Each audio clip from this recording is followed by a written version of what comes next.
Hello and welcome. You're listening to Start Again with Shaunna Lee, the place where you will be reminded that it's never too late and you're never too old to do the damn thing. So stick around if you're ready to vibe higher and be inspired to chase your dreams. Together, we will uncover your soul's truest desires. Now, if you're ready, let's get started.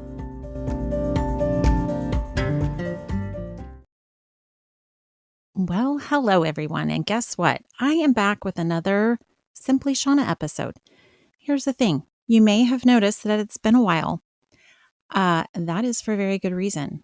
I had the best problem / amazing thing happen just recently, and that was I took the advice that I have been given, and wouldn't you know, it worked. So here's the thing.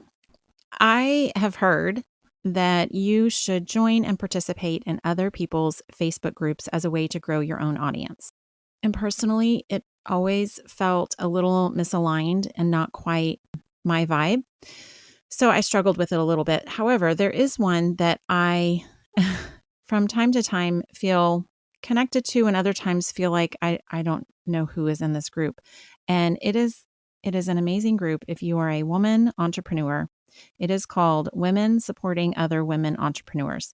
And I've been a part of this group for quite some time now. And every once in a while, I think within the group, the coaches tend to be the most vocal. So at times it feels like, oh my gosh, are there only coaches in this group? But in fact, no, the answer is no. There are so many women doing so many different amazing things that I put out a request. I actually got to the bottom of my list of people to interview for this season. You know, I've been focusing on women-owned businesses and got to the very last of my list of people to talk to and had a little bit of a freak out moment. And I thought, well, who the hell am I going to talk to now? Where am I going to find some people?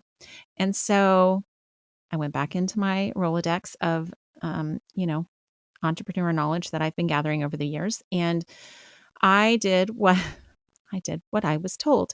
And that was to go in these groups and engage, add value, and then people will just naturally be attracted to you or not, right? Because this is always a polarizing thing that we've got going on in the world of marketing and telling the world who we are and how we can help. However, I went into this group and I said, hey, ladies, looking for a few ladies who own their own businesses that would be willing to come on my podcast. I would love to interview you. Come tell your story and help me show the world that it's never too late and you're never too old, right? This is what we say over and over again here. So anyways, I made the request, went on with my day. The next time I opened Facebook, because I actually have all my notifications turned off, I have to actually open the application in order to see if I have notifications. You guys, this is life-changing. You should all do this immediately. So I go in to Facebook later that day, and I had so many women reach out and say, I'd love to tell my story. Here I am. Anyways, I was so overwhelmed. There were over 100 responses of women who were not only willing and able, but wanted to come tell their story to you, my listeners. And so I have been methodically making my way through a couple different things, but all of that to say, I have shifted my focus in recent weeks to just bringing you those interview episodes because there are so many amazing women that I am getting the opportunity to meet and record our conversations and then share with you. So I have, for a couple weeks now, been planning to double the frequency of my episodes, and here I am. Your very first solo episode with just me on a Tuesday.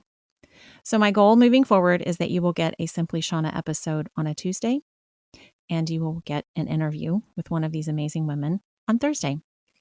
And so here we are at the end of July. I intended for this to happen on July 4th, actually. That was the first Tuesday in July. And that didn't happen. But here we are, nonetheless. I hope you'll forgive me for changing things up on you a little bit. But today, what I wanted to talk about, because we've been focused so much on each of these different stories and these women's start again moments where each of them have ventured out and started a business, I wanted to talk to you today about creating a second source of income. So, the reason I feel strongly about a second source of income being the focus is for two reasons. One, anytime somebody wants to venture out and start a business or somehow monetize their hobby or somehow do this business venture, the idea for a lot of people to quit your day job in order to have the bandwidth, emotionally, financially, whatever the case may be, to do that second job seems downright impossible. And so if you just venture out, a lot of people will call it a side hustle. So if you just venture out, test the waters, test the market, see if you really like doing this thing for money, all of that on the side as a side hustle or a second stream of income, it will take the pressure off of it needing to generate an income right now. It allows you the flexibility to test and fail and make mistakes when it's still safe and you have that safety net of your day job. So, the other reason why I feel strongly about a second source of income is if you remember my episode with Julie, she talked about most millionaires or most billionaires have 7 sources of income.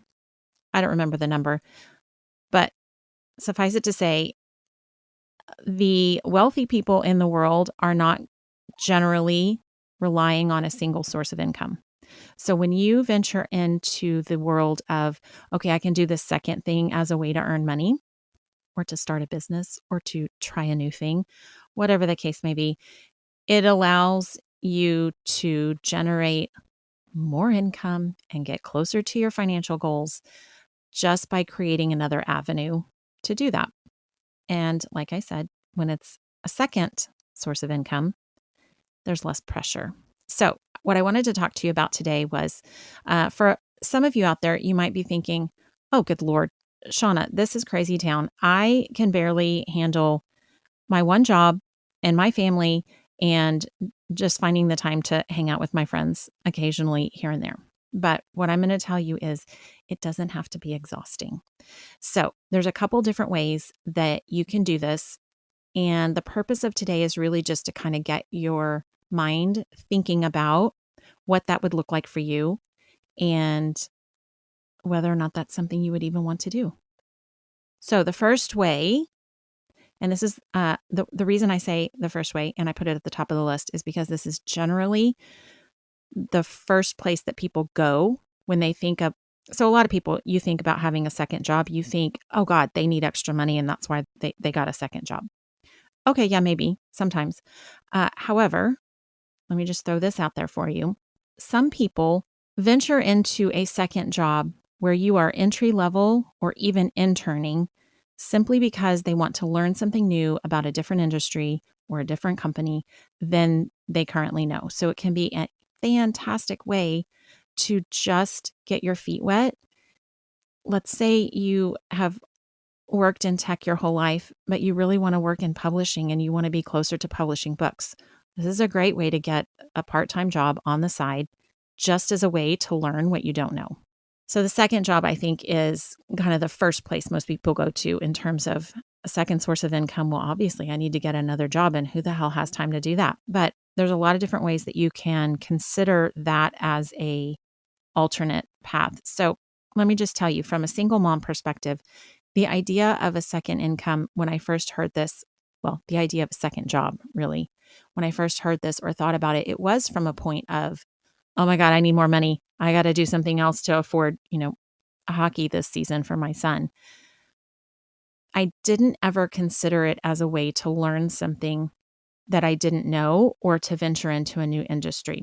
And I think, quite honestly, had I done that early on, it probably would have gotten me where I am much faster. But the other thing is, as a single mom, I let's be honest, I'm busy and I don't have a lot of free time. However, every Thursday, I do not have my children. And every other weekend, it's generally when I hang out with my friends and I don't really want to be working, but I am free to go do other things. So there is actually avenues to make that possible if I wanted it to be a thing, right? So, anyways, the second job is the first on the list. So, the second one is thinking about creating an online income. So, selling anything through Etsy or your own website or even just Facebook. And that can be crafts that you make. Both my oldest daughter and my niece are crocheting, and they've both toyed with the idea of creating an Etsy store. I have an Etsy store. It's really super fucking simple to set that up. It takes no time at all. If you have any questions, the Google is there to help you. And setting up an Etsy store is a really easy way to just open yourself up to posting what you have to sell. And it doesn't always have to be crafty, but that's where a lot of people who are crafty are selling their wares. So anything that you're making handmade, you can create. The other one, this is one of my favorites. I'm looking at my own notes here. So anything handmade or crafty is obviously kind of at the top of the list of what you think about when you think about Etsy. But it is so simple to create your own customized merch. So think about those t-shirts you see that have the cutesy phrases on them. There are so many different online options that are drop ship. So you create the design, and a lot of their tools are easy. I will say if I can learn how to customize a t-shirt or a design that I would put on a coffee mug, anyone can do this. In fact, my 10-year-old daughter has done this. So when it comes to the creating your own merch or drop shipping, Amazon has solutions, but there are two companies that I have set up accounts with. There is Printful and there is Printify. And both of these companies make it super easy for you to go in and upload your design or even design on their site with their tools. And they have all the merch for you to print on. And all you're doing is creating the design and then telling people about it. Makes it so super easy. But the thing I love about each of these is that one of them works with my website directly. There's an integration between the two, and the other one works with Etsy. So you have the ability to, in a lot of cases, integrate with existing platforms where you have the added benefit if you've got your things on Etsy, making sure you use the right keywords. You can show up in their search results and people will find you that way. So you're not having to just tell your aunt and your cousin and your sister that you might want to sell these things. Word of mouth is amazing, but you don't have to rely just on that if you are going through one of these avenues. Obviously, the other option is to create your own website, and I think that stops a lot of people. The idea of creating a website seems super complicated and difficult. And what I will tell you is there's a lot of companies that are now making even that aspect a whole lot easier. So personally, I use Squarespace for my website, and I have learned how to do so many different things, but within their tools, I mean, listen, if you are a coder, you can go in and do some fancier stuff, but their templates and their tools make it so simple and so easy for someone with no experience to create a website. So even that is easier than it used to be. However, you don't have to create a website in order to sell shit online. Like, you could just create a Facebook page, believe it or not. And Facebook within Meta, listen, I have some love-hate feedback for Meta overall, but Facebook over the years has made it easier for people to sell shit through their site because they want people on Facebook. So there are lots of different ways that you can create an online income as a second source of income. You can build it on the side. You can test out your creativity. And then you can use a company like Fiverr. It's Fiverr in order to create your logo, your brand guides, your presentations, design templates, between Fiverr and Canva alone, you can find people to help you with the pieces you don't know how to do. And so just playing around with design and ideas gives you the ability to create something one time and sell it on repeat. And what I like about these merch online shops or the drop ship aspect is not only is it make it once, sell it on repeat, because listen, that's how you scale and that's how you ultimately make money. When you have to, if you think about Etsy from the old days, and still certainly there are people doing this, but if you are hand crocheting a scarf, it is up to you to be able to crochet the one thing. And then you either get faster and better, or you have to ultimately make more, work longer hours. If it is a 1-for-1 sale, you are limited. You are capped on how much you can ultimately earn. So whenever I look at a business idea, I'm always thinking, how do we scale that? First of all, I spent 20 years in corporate America. So, scale is the corporate buzzword, but it is for a reason, because nobody gets rich working an hourly wage. You get rich, you get wealthy by learning how to scale your business. And so when it comes to even just creating merch, that's a create once, sell many times. That's scalable. And so that's actually my third suggestion for you if you're contemplating a second source of income, is this whole create once, sell on repeat idea. So a book is a great example of this. You write the book one time, and I'm going to simplify it. It's way more complicated than that, obviously, but you write it once and you sell many, many copies is the plan. And so the effort is upfront. The same with an ebook. But here's the other thing a lot of people don't think about when it comes to writing a book. Yes, to write a book and get published is a whole thing, but it's so much simpler than I think a lot of people realize. Yes, there are complicated aspects to it. Yes, there's a lot to learn. That's when you lean on experts to help you do things that you don't know how to do.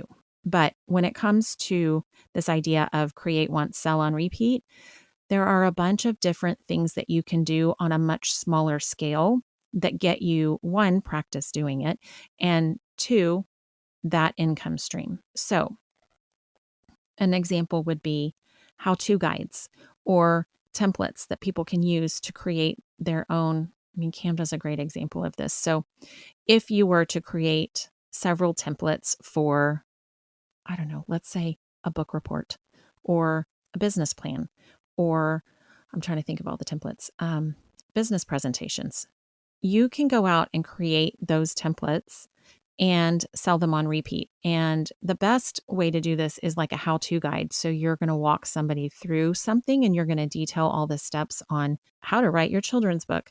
And that will give them the steps that they need. That can be a great income opportunity on a smaller scale than a nonfiction self-help book or a fiction. Listen, fantasy, if you've looked at that genre for writing fiction, those books are long. They're 70 to 100,000 words for a fantasy genre book versus 45 to 60 for a self-help book. So even within the world of books, there's different parameters and lengths and effort that go into those. But there could also be, I'm thinking of all the different ways that you could essentially write a book that is like an ebook size, right? So tour guides. Here's one. Barbecue stops in Austin. You could easily document your top 25 barbecue stops in the Austin area and sell it for, I don't even know. What would you sell that for? $15? $10? But that's just another example. I have a friend actually who she self-published her own book, and it was the best hiking trails to take dogs on here in the Austin area. So literally anything that has a market for someone to read, you can sell. And so that's, again, that whole idea of creating it once and selling on repeat. But if we were to go back to the Fiverr example, if you have the ability to talk to somebody one time and create something that they don't know how to do, so let's say you're in corporate America and right now you are in marketing and you are responsible for brand guidelines for your company. Did you know that there are small solopreneurs out there the solo one-person show for entrepreneurs who don't know how to do that and who desperately need your help. And you could go put your name out on Fiverr as a freelancer while you work a full-time job, and you could do one a week, two a week. You always have the ability. I think I just had three thoughts at one time. You can always say no to requests, or you can limit how much your name is put out there. I think a lot of people will stop themselves from doing a second venture because they're afraid it will end up being too much for them to handle. But you always have the ability to choose and choose again. So you can extend timelines. You can say no. You always have the option to choose and make it work for you. But speaking from experience, the floodgates don't usually open immediately. So it gives you the ability to practice and put yourself out there and do one, and then maybe do another one, and start slow.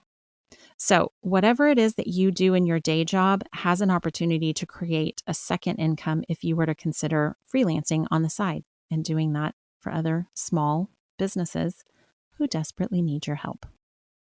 I touched on this earlier, but I want to highlight it again because I feel like it's really important to think about when I think most people think about starting a business and they think, I have to invent a product to sell to people. Now, yes, that is absolutely a possibility. It's not the only way to make some money online or as a second source of income, but the idea of creating a physical product, it will limit you ultimately. So you either have to learn how to scale in terms of making more in the same amount of time, or hiring people to help you and delegating. If you make the tchotchke, you have to either make more to make more money, or, oh, by the way, you have to make more to make more money. So you're always limited in terms of the earning potential of that idea if it's a one-for-one item, unless you figure out ways to scale and make more for less money. The physical product is the first place I think people go to in their minds when they think of creating a second income or starting a business, but it is not the only way. Those are my ideas for you guys. I really just wanted to provide some different ways to consider opening up your income streams. One, because it is always possible to earn more money. The reason I mostly feel passionate about this is that I think people don't even try to do the thing they really want to do because they're afraid. And so when we venture out in the side hustle mentality, it allows us to try something and honestly make some mistakes when it's safe to make mistakes, right? If you spend an evening designing some things on Printful and you enjoy it and it's fun, and then nobody buys any of them, well, okay. All you did was fill your evening enjoying yourself creating something, and you learn something. You get feedback. You figure out if the marketing was the problem, if the messaging was the problem, if the product was the problem. There's also different ways for you to just take those experiences with a grain of salt, take it as feedback, and see what you learn from it. So there you have it. Those are my ideas for you on how to start brainstorming so that you can create a second source of income. And the last thing I will say is I clearly have an entrepreneur mindset. I want to work for myself for lots and lots of different reasons. I think a lot of my guidance sometimes comes across like I think that's the only way people should live their life. And that's actually not true. I do not actually believe that everyone needs to be an entrepreneur. I think that there are a lot of entrepreneurs out there stuck working 9-to-5 jobs that they don't want to be in. So if that's you listening, this whole episode was for you, because creating a second source of income allows you to test the waters. It allows you to hone your craft and figure out what you actually want to do and create the timeline for yourself. It allows you to take baby steps to build a business slowly. Because here's the other thing. Starting a business, if this is your goal for yourself to start your own business, it takes a while. And I used to hear one of my friends say he wanted a runway in order to start his business. And that just meant he wanted this financial safety net. And to do a business venture as a second source of income initially allows you that runway to build slowly, to learn, to grow slowly, until you can get it to a point where you can trade and your side hustle becomes your main hustle. And here's the thing, a lot of people never get there, and that's okay, because sometimes it's just about creating a second income stream that allows you to think about what the third and the fourth and the fifth are going to be. This episode was intended to get you thinking about what that might be for you, what sounds fun, what gets you fired up. And when it comes to any new business venture, because it takes a while, because it can be exhausting and listen, this is one of the reasons people don't do it, is because they're afraid they won't have enough time or energy to do it, right? So pick something that's fun. Pick something that you would do even if nobody paid you to do it. That allows your learning curve to be more enjoyable. It allows you to just have a hobby. But I heard it said once that everyone should have 3 hobbies. It should be one hobby that helps you stay fit. It should be another hobby that makes you money. And it should be another hobby that helps people. And so having a hobby that also generates money is not a bad thing. So that's my episode for you guys today. I hope that that was helpful and that you got something out of it. And I can't wait to hear what your ideas are. What did that spur for you? I, as always, would love for you to engage with me on Instagram. Find me at SimplyShaunna. And lastly, I want to say thank you. Thank you for listening. Thank you for sharing these episodes. Thank you for telling your friends. So if you haven't done it yet, I would highly encourage you to leave a review. Please, please, please, and thank you. Leave a review wherever you are listening to podcasts. It means a lot, and I really appreciate it. So thank you for your time today, and thank you for listening and for sharing and for being with me along this journey. I will talk to you all again soon.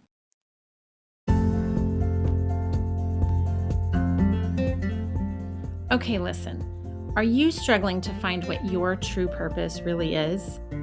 You should try journaling. At the very least, it will get you to a better feeling place than where you are right now.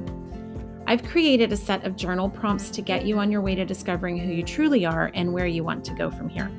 My free download is called Journal Yourself to Joy, and it's available at SimplyShaunna.com under Free Stuff. These are my tried and true journal prompts that will raise your energy, increase your positivity, and brighten your day. Download yours today.